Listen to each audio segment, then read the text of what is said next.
గౌరవనీయులు శ్రీ అనుముల రేవంత్ రెడ్డి గారికి ముఖ్యమంత్రి వర్యులు తెలంగాణ ప్రభుత్వం హైదరాబాద్ నమస్కారములు. మీ హయాంలో ప్రజాపాలన సుదీర్ఘకాలం కొనసాగించి అందరి మన్ననలను పొందాలని ఆశిస్తున్నాం. విషయం: తెలంగాణ రాష్ట్ర విశ్రాంత రెవెన్యూ ఉద్యోగుల సంక్షేమ సంఘం సెంట్రల్ యూనియన్ సమస్యలు పరిష్కరించడం గురించి విన్నపం. తెలంగాణ ప్రజాప్రభుత్వం ఏర్పడిన తర్వాత ప్రభుత్వ పెన్షన్ల సమస్యలు మీకు విన్నవిస్తూ పరిష్కరించవలసిందిగా మీరు పొందుపరిచిన కాంగ్రెస్ పార్టీ మేనిఫెస్టోలోని ఈ దిగువ చూపబడిన కొన్ని అంశాలను తెలంగాణ రాష్ట్రంలోని పెన్షన్ల సాధక బాధకాలు, ఇబ్బందులు, ఆరోగ్య స్థితిగతులు, ఆర్థిక పరిస్థితులు మీకు తెలియనివి కావు. అట్టి సమస్యలన్నింటినీ మీ ముందుంచుచు దయతో సత్వర పరిష్కారం గైకొని పెన్షన్లందరికీ న్యాయం చేయవలసిందిగా కోరుతున్నాం.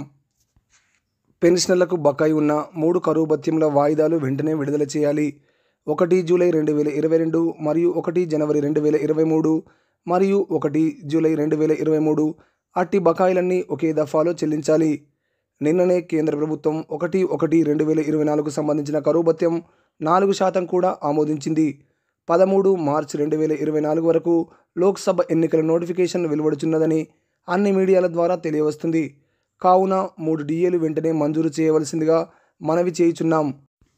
అన్ని కార్పొరేట్ ఆసుపత్రుల్లో పెన్షన్లకు నగదురహిత చికిత్స ఈహెచ్ఎస్ స్కీమ్ వర్తింపజేయాలి.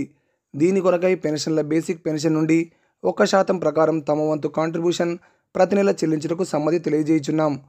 గత ప్రభుత్వం నూతన పీఆర్సీని నియమించి ఎన్నడూ లేని విధంగా భిక్షమేసినట్లుగా కేవలం 5% ఐఆర్ మంజూరు చేయడం జరిగింది. తమ ప్రభుత్వం అట్టి ఐఆర్ను కనీసం 20%కి పెంచాలి. పైన తెలిపిన సమస్యలు లోక్సభ ఎన్నికల నోటిఫికేషన్ రాకమునిపే పరిష్కరించి పెన్షన్లందరి మన్ననలు పొందాలని కోరుచున్నాం.